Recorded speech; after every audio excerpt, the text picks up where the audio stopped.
Fin de tournage. Merci à tous. C'était le film sur France 3 avec TéléZ.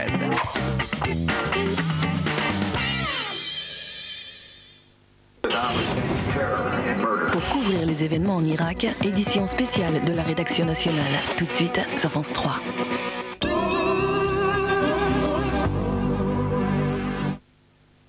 Chouchou, c'est ta sœur au téléphone. Philippe m'a invité à dîner. Qu'est-ce que je fais? J'y vais pas? T'as 3 heures devant toi? Maman, j'ai besoin de tout ton temps là. Je me demande. Philippe, est-ce que je dois l'épouser? Sandrine, il n'y a que toi qui peux m'aider. Et les enfants? On en fait 2? On en fait 3? Faut qu'on déménage. Mais le mariage, mais on fait ça en grand et tout. France Télécom lance les week-ends de communication illimités. Avec 3 numéros illimités, appelez vos proches sans limite de temps partout en France tous les week-ends.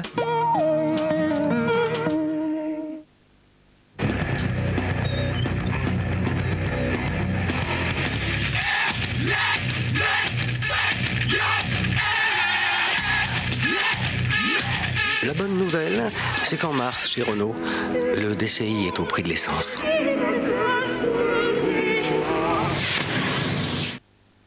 Norah Jones, la voix qui a conquis le monde. Tombée sous le charme de son album Come Away With Me. Avec France Inter. Si vous avez la volonté d'arrêter de fumer, Nicotine double vos chances de succès. Nicotine Clear, l'efficacité du patch, la transparence en plus. Médicament réservé à l'adulte. Alors, stram, gram, piqué, collégramme, bourré, ratatam, ouais. Stram et gram. Ouais, bouffe. Ah bah non, gramme. Loto, à quel tour? Ah bah ouais. Vendredi 21 mars, super loto du printemps de 15 millions d'euros.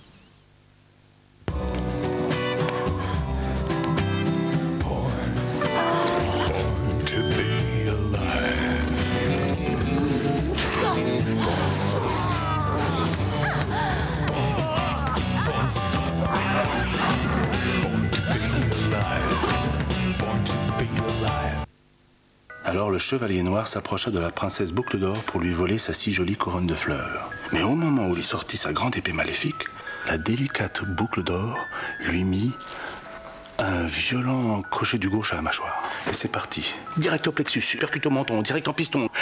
Le chevalier noir esquive. Droite-gauche en contre, jab, jab. La princesse est dans les cordes. Elle encaisse, elle encaisse. Quand on est passionné de sport, on les 24 heures sur 24. Nous aussi. John, l'un de nos administrateurs veut ta peau. Mais qui, Marc? 01 73 50 62 22.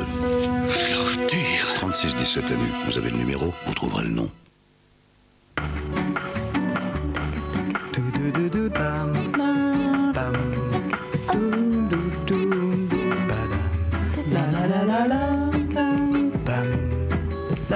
Il y a un point commun entre tous ces gens. Aucun d'entre eux ne voudrait de la cuisine des autres. Mobalpa, toutes les solutions sont là.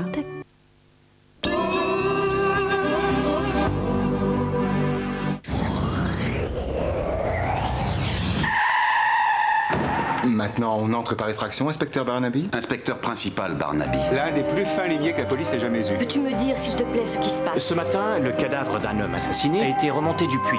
Comme chacun le sait ici. Comme chacun le sait. Vous connaissez bien le village, Franck. Alors dites-moi qui a fait ça. Oh, j'aime pas tellement cafarder les amis, seulement. Je n'accuse personne, chérie. C'est à Barnaby de le faire. Ce serait gentil de me dire toute la vérité. L'inspecteur Barnaby n'est jamais si bon que quand on cherche à l'embrouiller, dimanche à 20h50 sur France 3. Pour tout savoir sur le temps, on peut compter sur France 3 avec Monsieur Bricolage.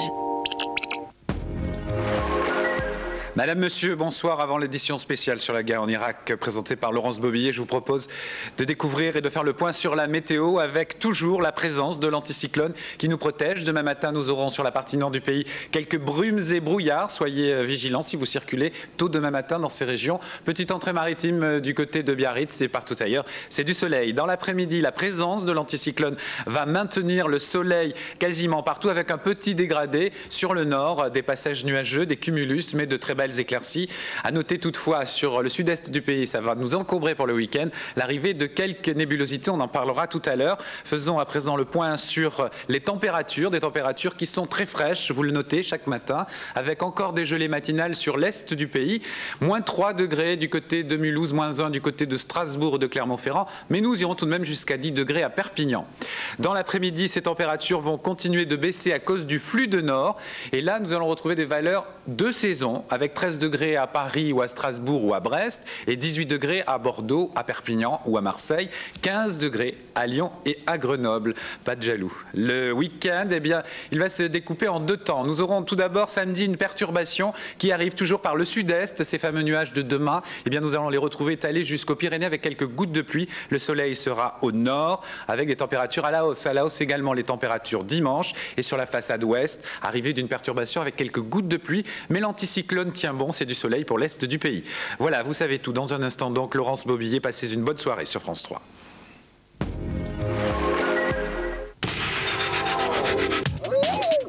C'était la météo avec Monsieur Bricolage.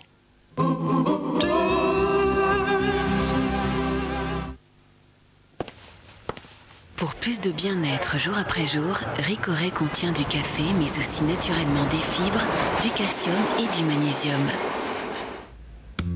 Comme vos proches, Ricoré est une force.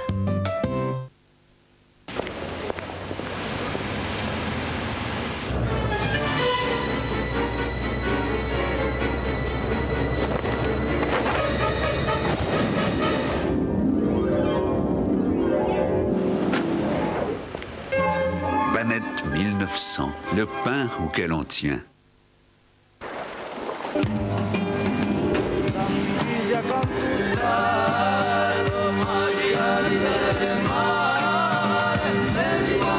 La Corse que vous aimez, c'est quand vous voulez.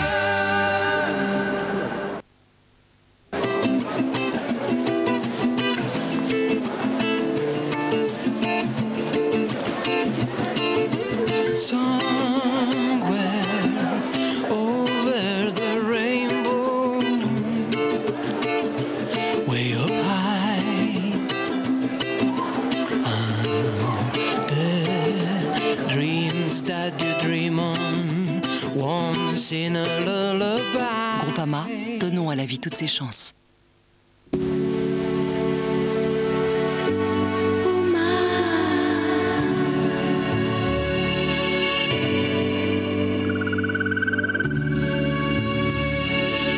De toutes ses forces, de toute sa bienveillance et son intelligence. La nature vous aime, ça se voit. Yves Rocher.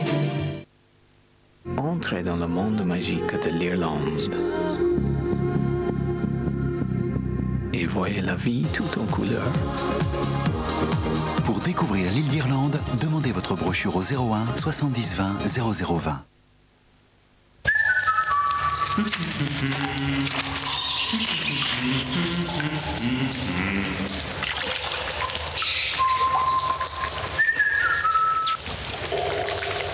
La bonne nouvelle, c'est qu'en mars, chez Renault, le DCI est au prix de l'essence.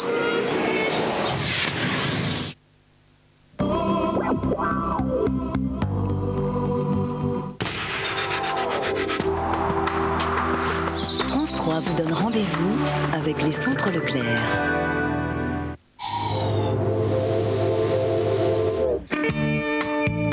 On s'y promène en famille chaque été, à vélo ou en tramway. On admire les villas rococo et l'ambiance des bains de mer de Coq-sur-Mer ou de Knokke-le-Zout. On regarde la mer du Nord descendre à l'horizon des digues d'Ostende, tandis que le vent ne faiblit jamais. C'est le charme de la côte belge. Une côte droite, toute plate et résolument balnéaire. L'histoire de la Belgique est pourtant maritime. Elle abrite 3 grands ports, Anvers, Zeebrugge et Ostende. Escale sur la côte belge, c'est demain à 20h50 dans Thalassa, sur France 3.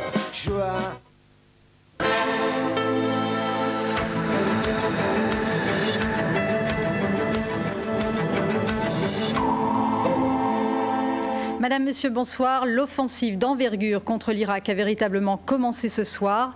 Bombardement sur Bagdad, opération terrestre dans le sud. Les frappes sur la capitale irakienne ont été sans commune mesure avec celle de la nuit dernière. Il était environ 19h heure de Paris, 21h à Bagdad. Le reportage d'Hervé Dino et Salah Agrabi. À plusieurs reprises, les sirènes déchirent la nuit de Bagdad. La première attaque a lieu à 21h heure locale. La DCA entre en action, mais elle est impuissante. Ce bâtiment situé sur la rive est du Tigre explose. L'effet de souffle est impressionnant. Il s'embrase et dégage immédiatement une épaisse fumée qui recouvre le centre-ville. Ce bâtiment serait le ministère du Plan. Quelques instants plus tard, un autre bâtiment, situé lui aussi dans le centre-ville, est touché. Il s'agirait d'une des résidences de la famille de Saddam Hussein. Pour la seconde nuit, la capitale irakienne a donc subi des attaques très ciblées. Pour l'instant, elle vise essentiellement des symboles du régime. Actuellement, le calme règne à nouveau à Bagdad, un calme évidemment très précaire. Et on retrouve en direct à Bagdad Stéphane Dubin. Que se passe-t-il en ce moment, Stéphane? Eh bien, Laurence, pour l'instant, c'est très calme à Bagdad. Les bombardements ont cessé depuis 2 heures maintenant. En fait, ce soir, il y a eu 2 séries de tirs de missiles de croisière. La première série s'est donc déroulée de 19h à 20h, heure de Paris. Et chaque fois, c'était donc une série de tirs très violents. Chaque fois, il y a eu un bruit assourdissant et une épaisse fumée dans le ciel du centre de Bagdad. La deuxième série a duré 30 minutes. Il s'agissait cette fois de bombardements plus lointains, semble-t-il, à la périphérie de la capitale irakienne. Justement, est-ce que vous savez quelle cible était visée? Alors, l'une des cibles se trouve à peine à 500 mètres derrière moi. Vous l'avez vu dans le reportage précédent. Il s'agissait effectivement, semble-t-il, du ministère du Plan qui abritait l'un des bureaux de Tarek Aziz. Ce bâtiment est actuellement toujours en feu. L'autre cible, semble-t-il, est une résidence de la famille de Saddam Hussein. Et selon la radio de Bagdad ce soir, il n'y aurait pas de blessés.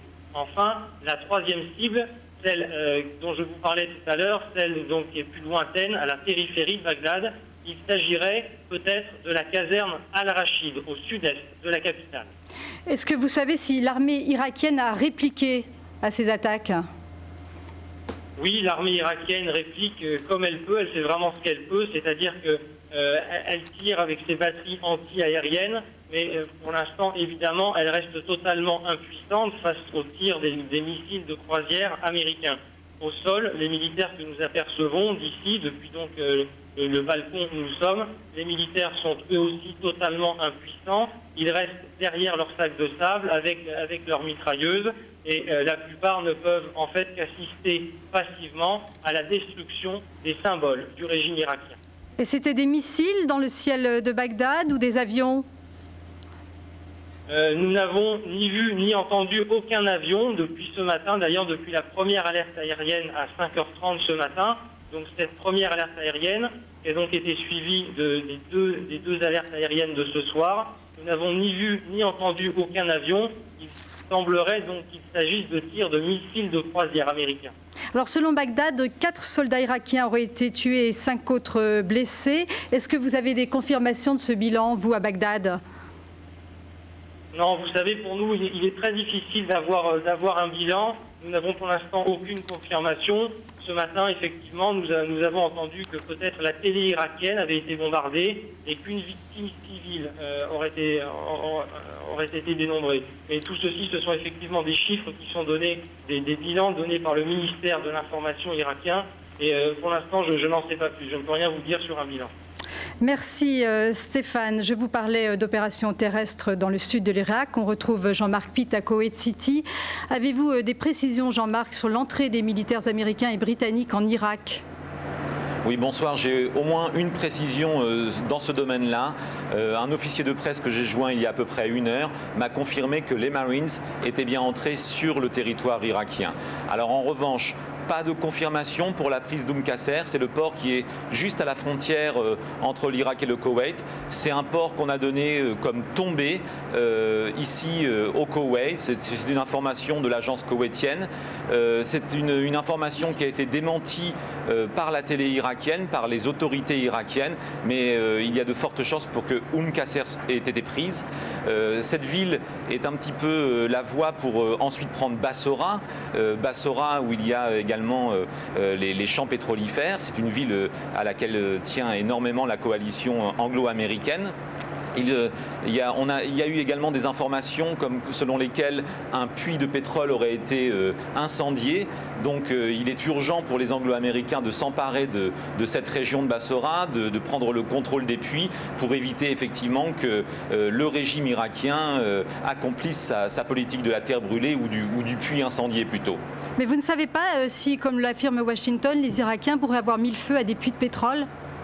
Alors effectivement, nous avons entendu aussi ici cette information selon laquelle il y aurait quelques puits de pétrole, pas de nombreux puits de pétrole, mais quelques puits de pétrole qui auraient été incendiés, mais non, je n'ai pas la confirmation. Merci Jean-Marc. Alors sur le théâtre des opérations militaires, Pierre Babet, vous confirmez, vous, la prise de la ville dans le sud de l'Irak ?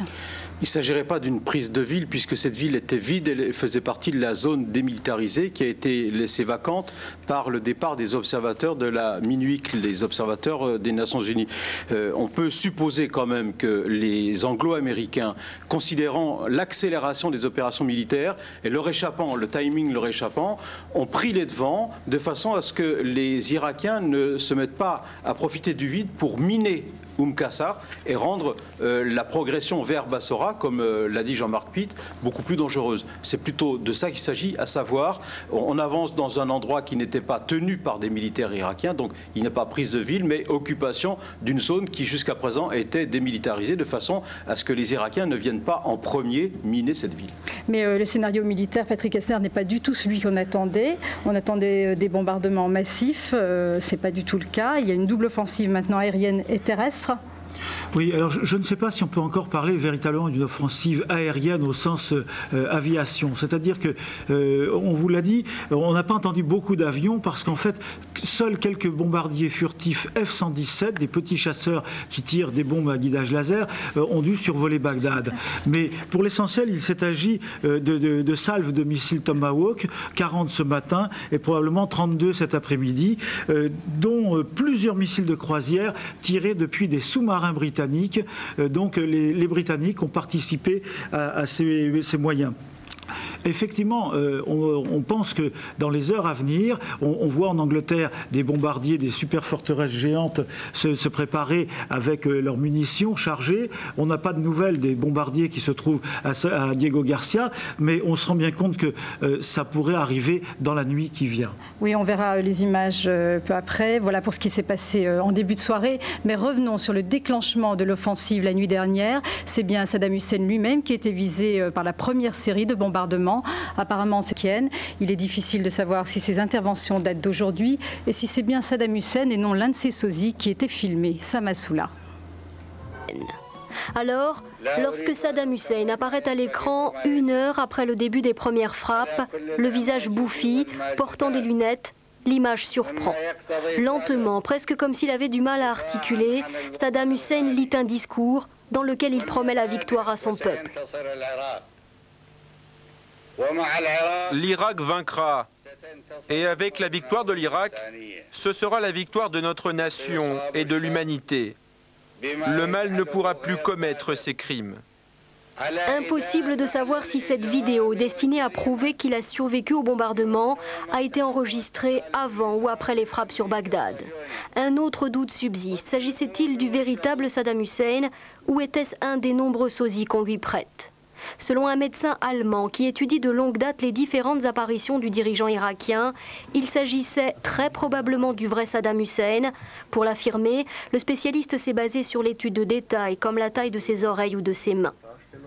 Ce soir, la télévision irakienne qui maintient des bulletins d'information a présenté des images de Saddam Hussein présidant un conseil militaire.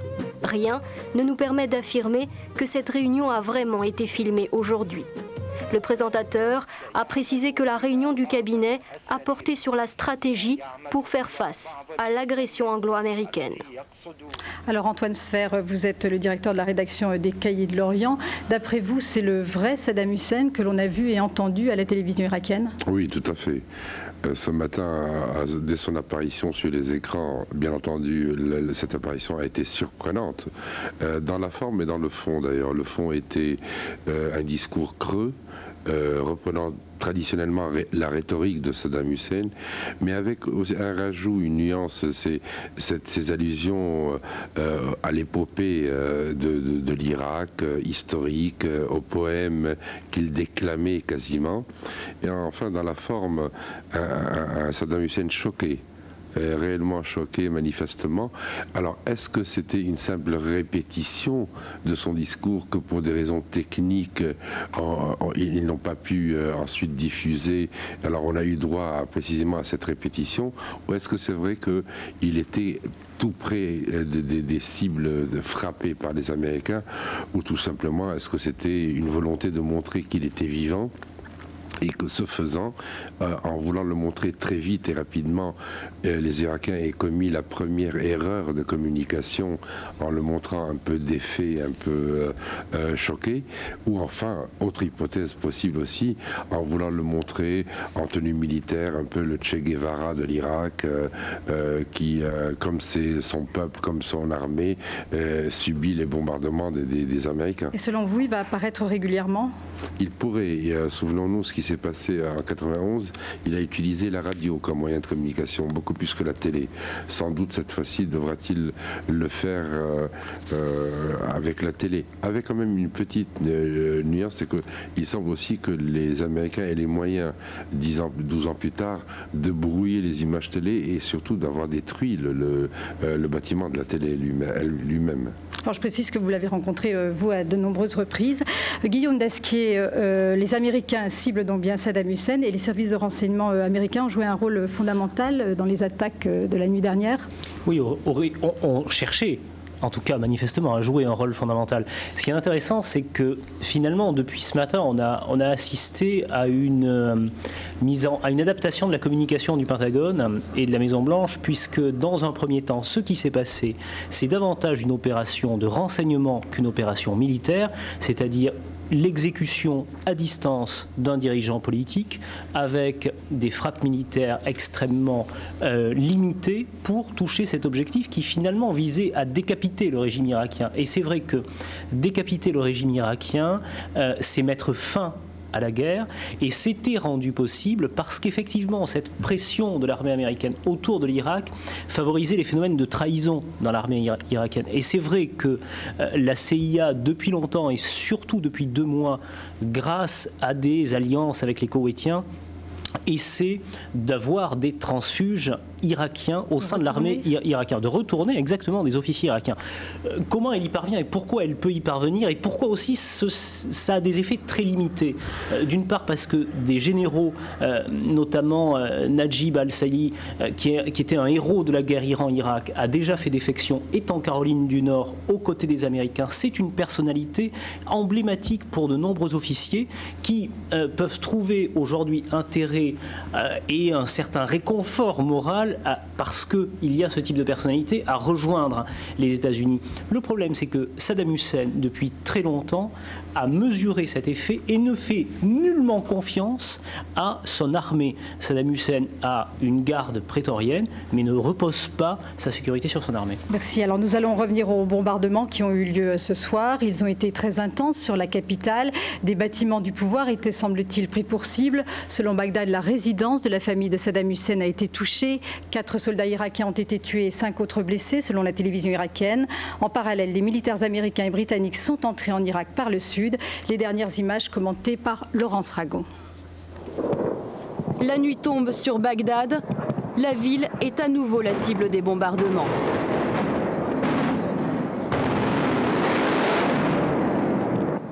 Des missiles américains frappent le cœur de la capitale.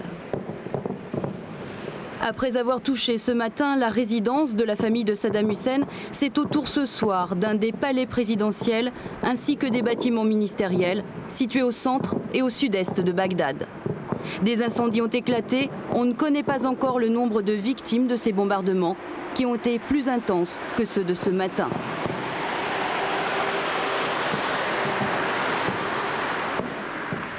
Ce soir, les troupes américaines et britanniques ont lancé un assaut à la frontière koweïtienne. Ces soldats ont pénétré de 10 km en terre irakienne, appuyés par des blindés.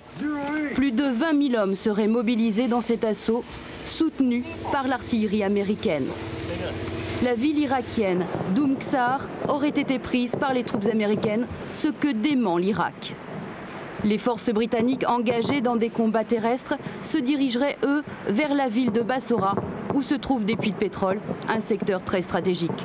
Quant au bilan de cet assaut à la frontière koweïto-irakienne, l'Irak annonce que 4 de ses soldats ont été tués et 6 autres blessés, sans préciser où et quand ces hommes sont tombés. On rejoint à Washington Marie-Pierre Courtelmont. Alors ce soir, George Bush s'est adressé une nouvelle fois aux Américains, mais il n'a pas donné de précision sur les opérations militaires en cours. Oui, Laurence, le président Bush, dont la forme de l'intervention décontractée, assis dans un canapé, voulait volontairement trancher avec le ton très solennel qu'il avait utilisé hier pour sa déclaration de guerre. George Bush s'exprimait lors d'une réunion du gouvernement à la Maison-Blanche et effectivement, il n'a pas donné de précision sur les étapes de la guerre. En revanche, il a tenu à expliquer que sa stratégie, je cite, visait à rendre le monde plus pacifique, son pays plus sûr et à rendre la vie de ses concitoyens aussi bonne et prospère que possible. Et puis il y a eu cette phrase: nous avons entendu le secrétaire d'État Colin Powell nous informer de la coalition des volontaires, sans cesse grandissante, composée de pays qui soutiennent notre désir de paix et de liberté. Près de 40 nations se sont maintenant jointes à nos efforts. Voilà donc pour cette déclaration très courte du président des États-Unis, George Bush, donc, qui a essayé de se montrer calme, optimiste, serein sur l'issue de cette guerre. Et puis il y a quelques instants, le président des États-Unis a demandé la saisie de tous les avoirs non diplomatiques du gouvernement irakien aux États-Unis et il a invité le monde entier à faire de même.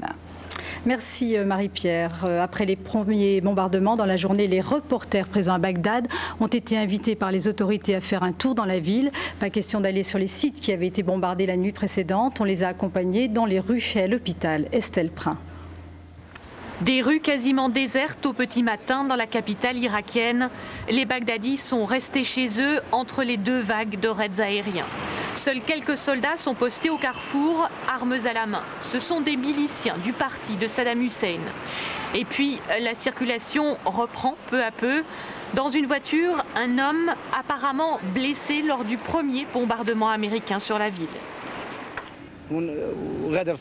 On nous a tiré dessus. Mon ami Mahmoud est gardien d'une école. Il a pensé qu'un incendie s'était déclaré. Il est sorti pour voir ce qu'il se passait et il a été blessé par des éclats.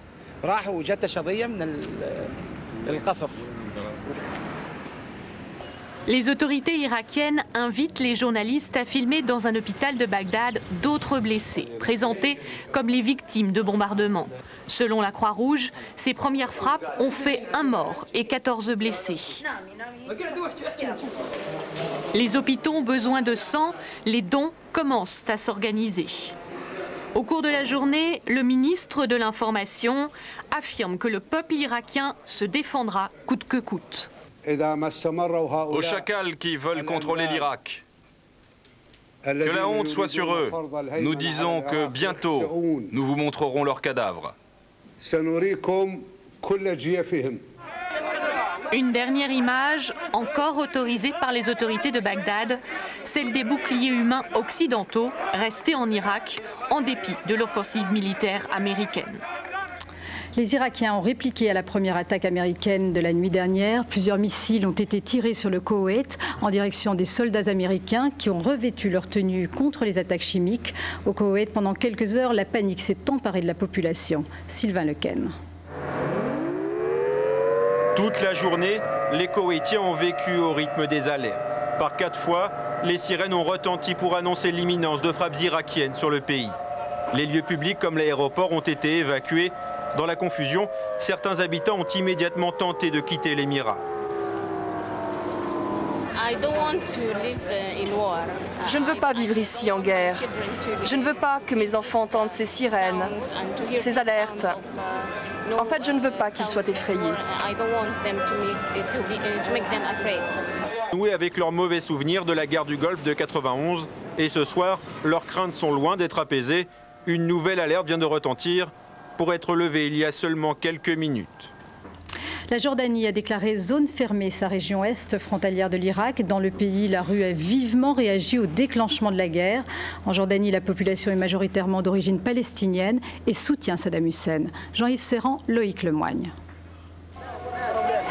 Le camp de Wardat dans la banlieue d'Amman, le plus grand des camps de réfugiés palestiniens en Jordanie. 200 000 habitants, leurs parents, leurs grands-parents attendent un retour en Palestine depuis 1948. Dans la guerre qu'ils apprennent au marché ce matin, ils ont également depuis longtemps choisi leur camp.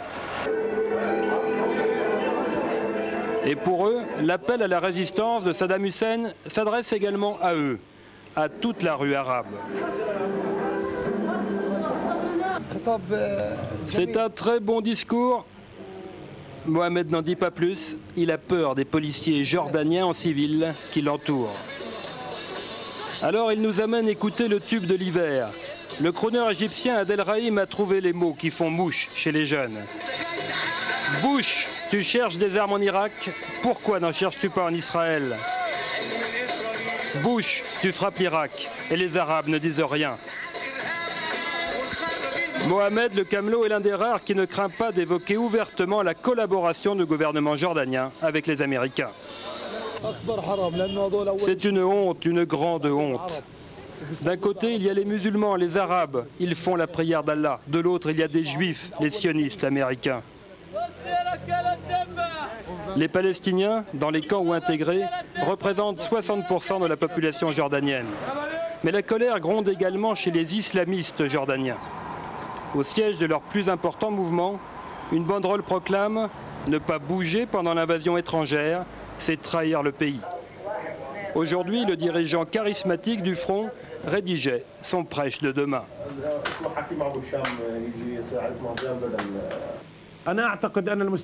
Les musulmans n'ont pas vraiment besoin d'un appel. Si la frontière est ouverte, il y aura beaucoup de volontaires jordaniens pour partir défendre l'Irak. Dès aujourd'hui, des étudiants ont affronté des policiers à l'université d'Amman et le gouvernement jordanien a renforcé les mesures de sécurité autour de l'ambassade américaine.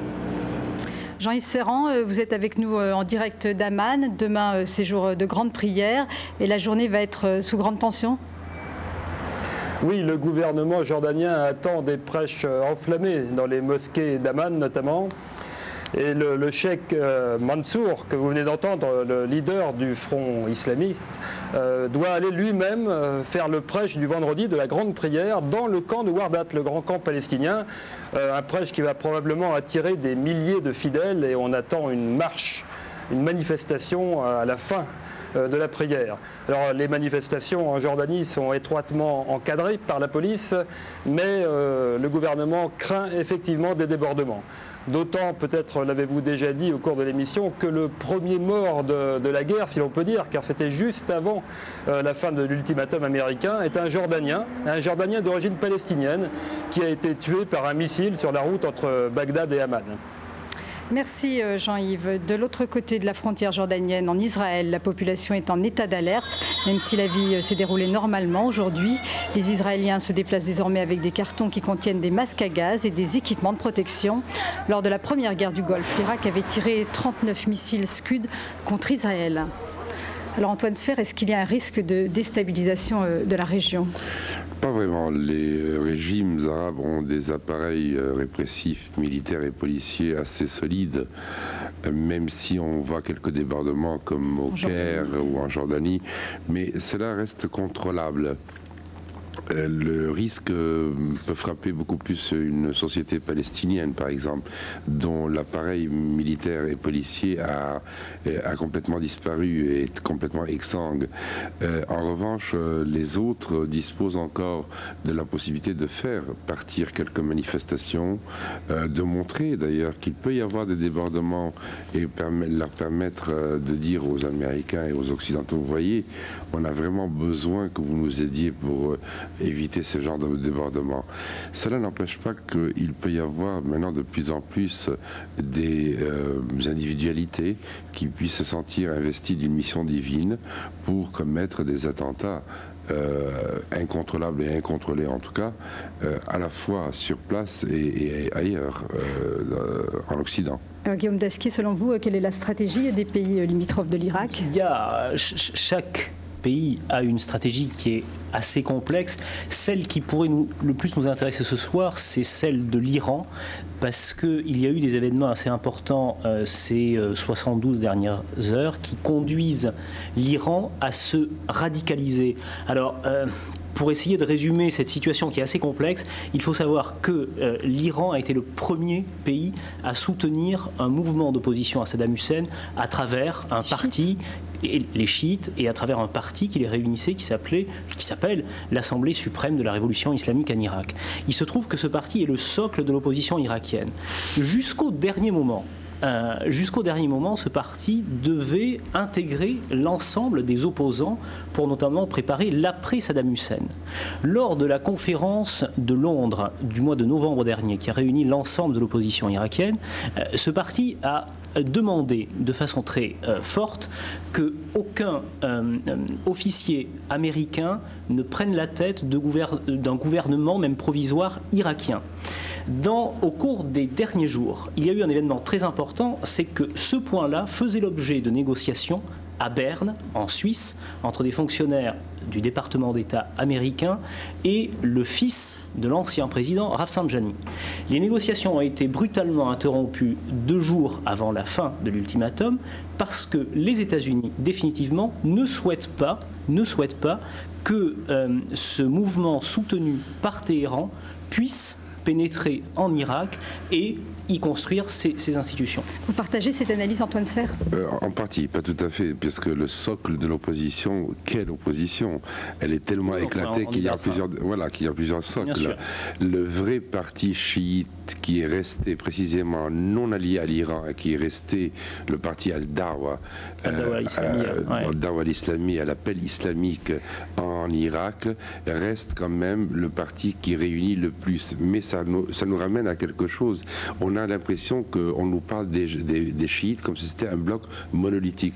Il y a des chiites dispersés, il y a des chiites au sein même du Parti communiste, ancrés dans des zones rurales dans le sud irakien depuis des décennies. Il faut dire que les Américains comptent sur ces chiites. Non, les Américains n'ont pas pris la dimension religieuse, en compte la dimension religieuse, la dimension culturelle et la dimension psychologique. Ils ont pris une seule dimension en compte, c'est le rapport de force. Aujourd'hui, il est incontestable que les chiites, quels qu'ils soient d'ailleurs, pro-iraniens ou irakiens ancrés ou nationalistes, détestent Saddam, mais il n'en reste pas moins qu'ils n'en aiment pas pour autant les États-Unis. Et ça, les Américains n'arrivent pas à le comprendre et à le saisir.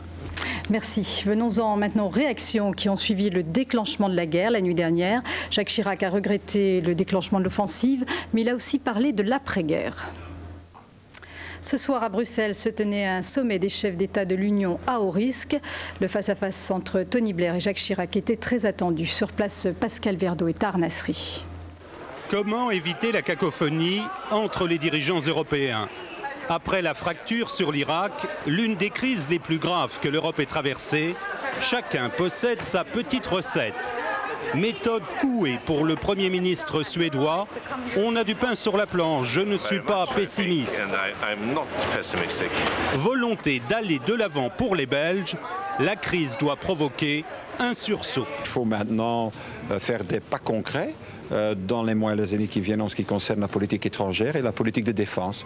Une politique de défense qui passe nécessairement par le couple franco-britannique, aujourd'hui au bord du divorce. Ce matin encore, Londres accusait Paris d'être responsable de l'échec diplomatique aux Nations Unies. Malgré cela, Jacques Chirac est arrivé, selon ses conseillers, dans un esprit constructif. Volonté de réaffirmer le rôle central de l'ONU et surtout de voir l'Europe aider financièrement les populations irakiennes. La Commission de Bruxelles pourrait même proposer une première aide demain d'un montant de 21 millions d'euros. François Poulet-Matisse, vous êtes à Bruxelles. Alors, dans ces circonstances de guerre et de division, les 15 ont tout de même pris une initiative commune ce soir. Oui, on peut dire que c'est un service minimum, car les 15 constatent que leurs divergences sont toujours aussi grandes sur le bien fondé de cette guerre. Mais ils se sont quand même mis d'accord sur quelques principes. Premier principe, il faut que la guerre soit le plus rapide possible et fasse le moins de victimes possible. Deuxième principe, il faut que l'Irak, une fois désarmé, retrouve rapidement son intégrité territoriale, son indépendance. Autrement dit, il ne faut pas prolonger une occupation étrangère